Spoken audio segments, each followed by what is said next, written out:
어느 날 아침 평소처럼 회사에 딱 출근을 했는데 뭔가 좀 이상한 거예요. 이상하다고요? 네, 늘 시끄럽던 부장님 자리 쪽이 유난히 조용하고 그 팀장님 메신저 알림도 안 울리고요. 사무실을 이렇게 둘러보니까 40대, 50대 선배들이 정말 한 명도 없이 다 사라졌다고 한번 상상해 보세요.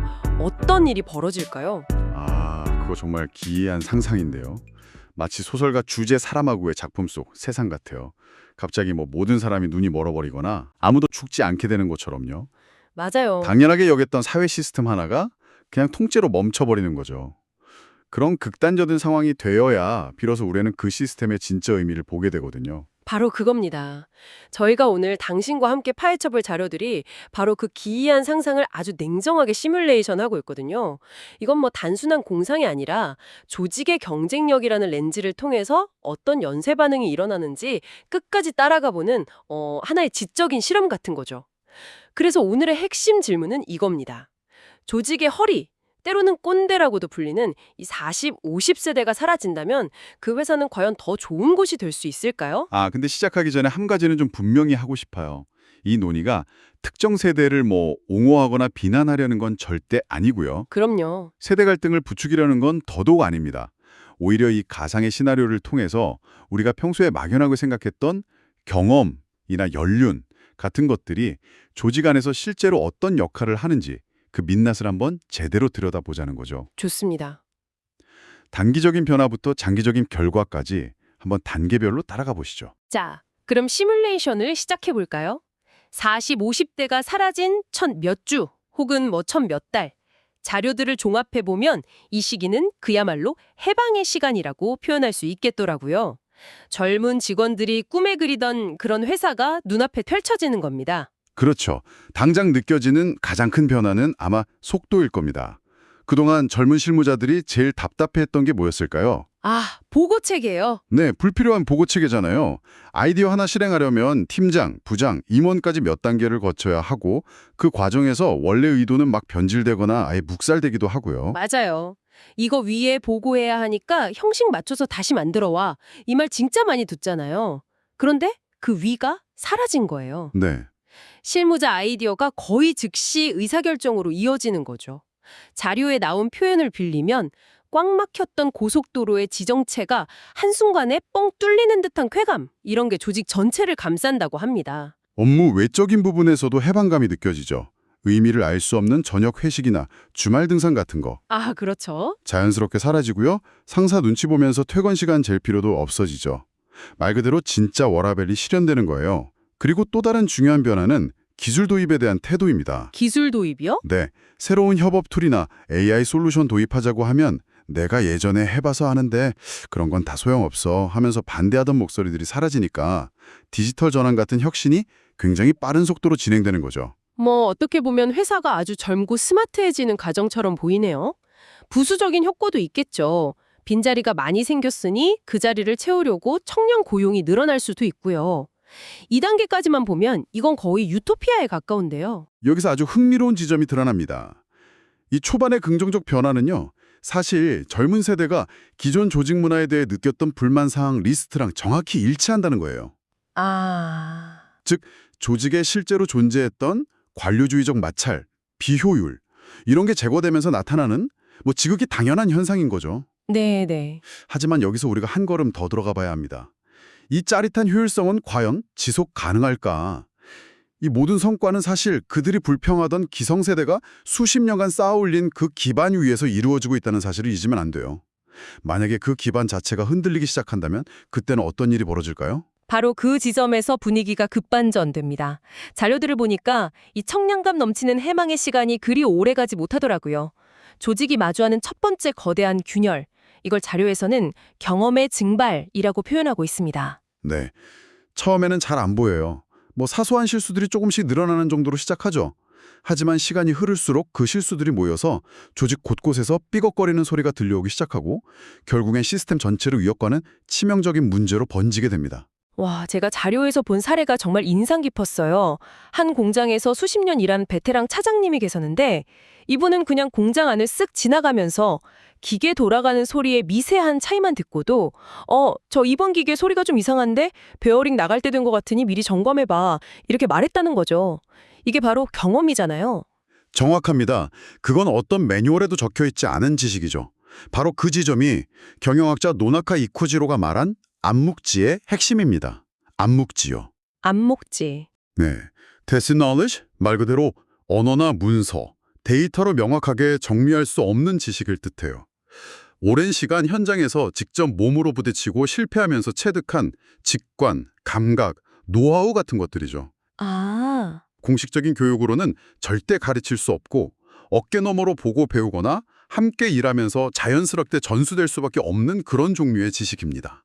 그러니까 회계장부엔 없는데 회사를 살리기도 하고 망하기도 하는 그런 보이지 않는 자산이라는 말씀이시군요. 그런데 이런 반론도 가능할 것 같아요.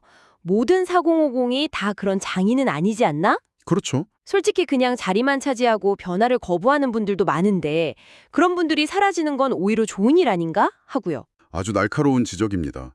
그리고 그게 사실이죠. 모든 4050 세대가 암묵지를 가진 장인은 아닐 겁니다. 하지만 이 시나리오의 무서운 점은 특정 개인이 아니라 세대 전체가 한꺼번에 사라진다는 데 있어요. 세대 전체가. 네, 그건 평범하거나 혹은 좀 뒤처진 사람들 틈에 섞여서 조직을 묵묵히 지탱하던 소수의 진짜 장인들까지 함께 사라진다는 걸 의미해요. 자료의 표현을 빌리면 빈대 몇 마리 잡으려다 초가삼관을 전부 태워버리는 꼴이 되는 겁니다. 와, 이거 역사적으로 비슷한 사례가 실제로 있었잖아요. 1990년대 일본 기업들이 버블 경제 붕괴 이후에 비용 절감하겠다고 숙련된 베테랑 기술자들을 대거 해고했었죠. 네, 당장 인건비는 줄였겠지만 그 결과가 어땠나요? 처참했죠. 현장에서 수십 년간 쌓아온 제조 노하우, 즉 그 암묵지가 그대로 단절돼 버린 겁니다. 일본 제품의 상징과도 같던 품질 경쟁력이 순식간에 무너졌고 그 빈자리를 한국이나 다른 나라 기업들이 빠르게 파고들었죠. 일본 제조업이 오랜 침체에 빠지게 된 아주 중요한 얘기 중 하나로 꼽힙니다. 그렇군요. 이런 암묵지의 공백은 단순히 불령률 증가로만 끝나지 않아요. 특히 예측 불가능한 위기 상황에서 그 차이가 극명하게 드러나죠. 데이터가 부족하거나 의사결정 시간이 극도로 짧은 위기 상황에서는 결국 인간의 경험에서 우러나오는 직관적 판단력이 회사의 운명을 가르거든요. 고객과의 관계도 마찬가지겠네요. 단순히 제품 스펙만 보고 거래하는 게 아니니까요. 맞아요. 4950 선배들이 수십 년간 술잔 기울이고 함께 경조사 챙기면서 인간적으로 쌓아온 거래처와의 그 끈끈한 신뢰관계 같은 것들. 이런 무형자산도 한순간에 증발해버리는 거군요. 네. 신입사원이 기존 거래처에 가서 이제부터 제가 담당자입니다 라고 말하는 순간 상대방은 우리 회사를 전혀 다른 시선으로 보기 시작할 겁니다.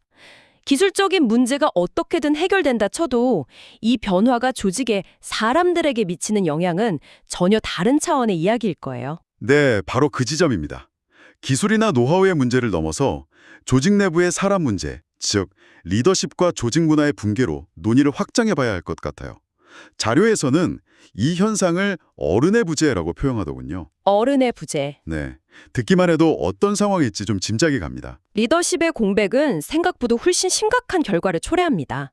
물론 젊은 세대가 트렌드에 민감하고 새로운 기술을 받아들이는 데 능숙하죠.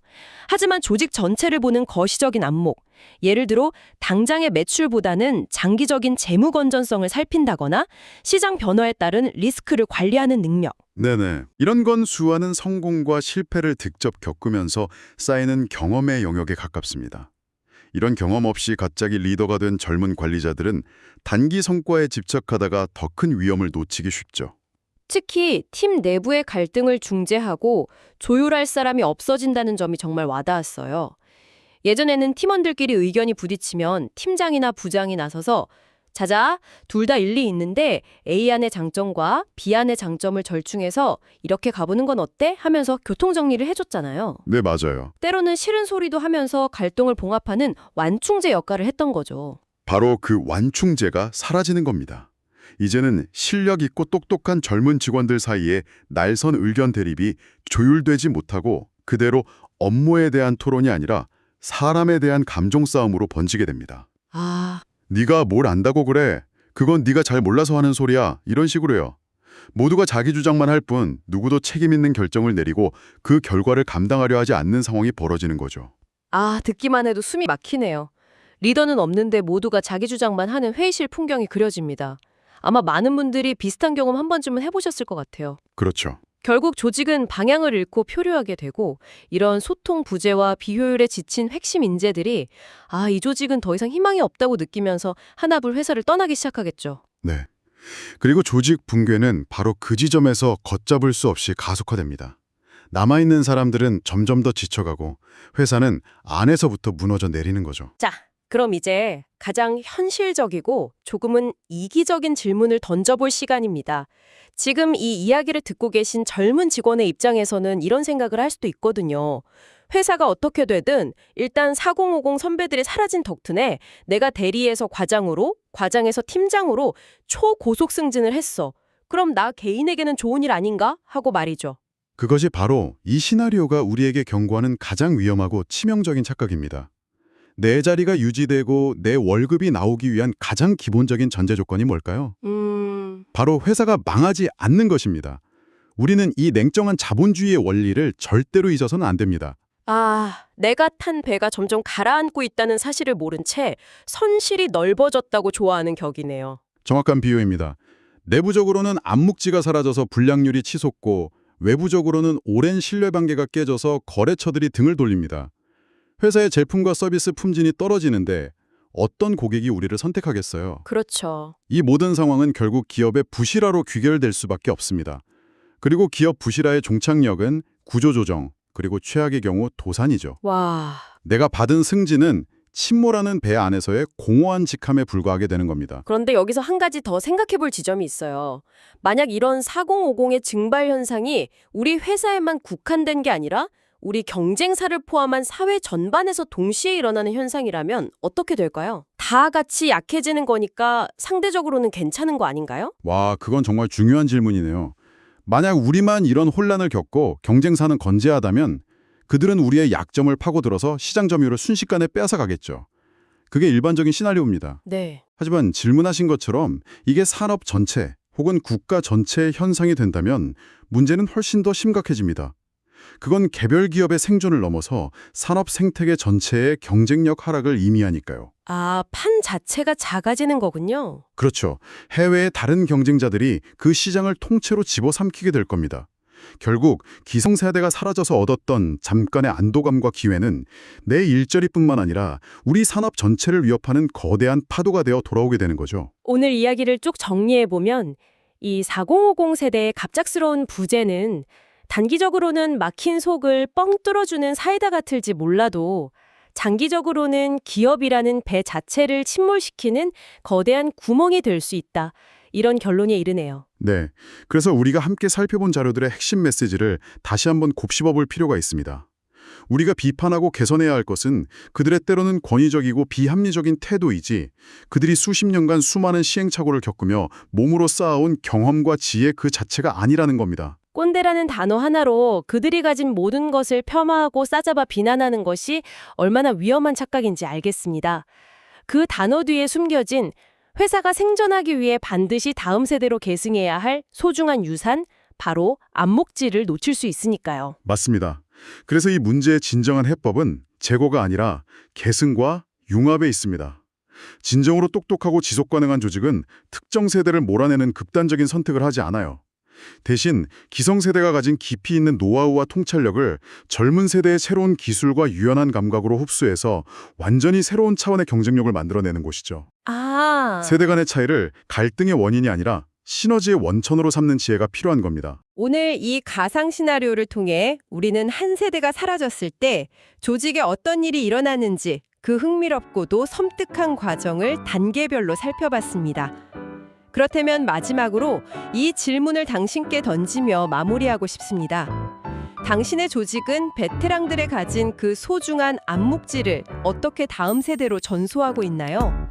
혹시 그저 그들이 정년퇴직을 하거나 회사를 떠날 때 수십 년간 쌓아온 그 귀중한 무형 자산이 개인의 머릿속에서 함께 사라지도록 방치하고 있지는 않으신가요?